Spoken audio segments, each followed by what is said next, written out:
Hello friends, welcome back to my channel. நம்ம இன்றைக்கி Kongunadu college of nursing பற்றி தான் பார்க்க போகிறோம். வீடியோக்குள்ளே போகிறதுக்கு முன்னாடி இப்போ தான் நீங்கள் ஃபஸ்ட் டைமாக நம்ம சேனல் பார்க்குறீங்கன்னா சப்ஸ்கிரைப் பண்ணிக்கோங்க. பக்கத்தில் இருக்க பெல் ஐக்கானை கிளிக் பண்ணிக்கோங்க. அப்போ தான் நம்ம எஜுகேஷனல் சம்மந்தமாக எந்த ஒரு வீடியோ போட்டாலும் அதோட நோட்டிஃபிகேஷன் உங்களுக்கு உடனே தெரிய வரும். வாங்க வீடியோக்குள்ளே போகலாம். ஓகே ஃப்ரெண்ட்ஸ், உங்களுக்கு தமிழ்நாட்டில் இருக்க எந்த ஒரு ப்ரைவேட் காலேஜஸில் அட்மிஷன் வேணாலும் கீழே ஸ்க்ரீனில் தெரிகிற நம்பருக்கு கான்டாக்ட் பண்ணுங்கள். உங்களுக்கு ஸ்காலர்ஷிப்பும் ப்ரொவைட் பண்ணி தராங்க. Kongunadu college of nursing located place பார்த்திங்கன்னா கோயம்புத்தூர். இது ஆரம்பிக்கப்பட்ட வருடம் 2008. இது ஒரு private college, approved by Tamil Nadu nursing council and Indian nursing council, affiliated to doctor MGR medical university. Okay student, இங்கே என்னென்ன கோர்சஸ்லாம் ஆஃபர் பண்ணுறாங்க, பிளேஸ்மெண்ட் எப்படி இருக்குது, என்ன மாதிரி ஃபெசிலிட்டிஸ் அவைலபிளாக இருக்குங்கிற ஃபுல் ரிவ்யூ பார்க்கலாம் வாங்க.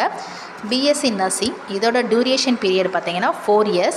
இதுக்கு எலிஜிபிள் பார்த்தீங்கன்னா 12th ஸ்டாண்டர்ட் கம்ப்ளீட் பண்ணியிருக்கணும். அதில் ஃபிசிக்ஸ், கெமிஸ்ட்ரி, பயாலஜி இல்லைனா பாட்டனி, சுவாலஜியில் 45% மார்க் எடுத்திருந்தால் நீங்கள் இந்த கோர்ஸ் படிக்கிறதுக்கு எலிஜிபிள். ஏஎன்எம்னு சொல்லப்படுற ஆக்சிலரி நர்ஸ் அண்ட் மிட்வைஃப், இதோட duration period 2 years. MSc nursing, community medicine nursing, obstetrics and gynaecology nursing, psychiatric nursing, paediatric nursing, இந்த கோர்சஸ் எல்லாமே இங்கே அவைலபிளாக தான் இருக்குது. இது முடித்ததுக்கப்புறம் நீங்கள் higher studies MSc nursing, MPhil, PhD இது எல்லாமே பண்ணலாம். ஓகே ஃப்ரெண்ட்ஸ், இங்கே என்னென்ன ஃபெசிலிட்டிஸ் அவைலபிளாக இருக்குதுன்னு பாருங்கள். Modern class room, laboratories, Kongunadu library, sports, games, educational visit and tour. The institute has a girl hostel with a total capacity of 700 beds.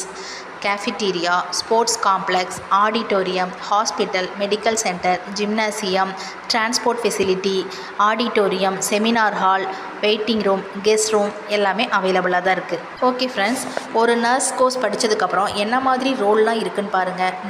Nurse assistant, nursing manager, nursing assistant supervisor, nursing educated, இந்த மாதிரி Rolle's எல்லாம் இருக்குது. First நீங்கள் முடித்ததுக்கப்புறம் என்ன மாதிரியாக work பண்ணுவீங்க, government ஹாஸ்பிட்டல்ஸ்லேயும் சரி, ப்ரைவேட் சென்டர்லேயும் சரி, nurse, staff nurse, senior nurse, nursing supervisor, patient coordinator, medical record technician, assistant nursing superintendent, இந்த மாதிரி ரோலெல்லாம் நம்ம ஒர்க் பண்ணலாம். ஓகே ஃப்ரெண்ட்ஸ், உங்களுக்கு கொங்குநாடு காலேஜ் ஆஃப் நர்சிங்கில் அட்மிஷன் வேணும்னா கீழே ஸ்க்ரீனில் தெரிகிற நம்பருக்கு கான்டாக்ட் பண்ணுங்கள். உங்களுக்கு ஸ்காலர்ஷிப்பும் அரேஞ்ச் பண்ணி தராங்க. அது மட்டும் இல்லை, தமிழ்நாட்டில் இருக்க எந்த ப்ரைவேட் காலேஜஸில் அட்மிஷன் வேணாலும் நீங்கள் இந்த நம்பருக்கு தாராளமாக கான்டாக்ட் பண்ணலாம். இந்த வீடியோவில் இருக்க இன்ஃபர்மேஷன் உங்களுக்கு யூஸ்ஃபுல்லாக இருக்குன்னு நீங்கள் நினச்சிங்கன்னா மறக்காமல் நம்ம சேனலை சப்ஸ்கிரைப் பண்ணுங்கள். Thank you friends.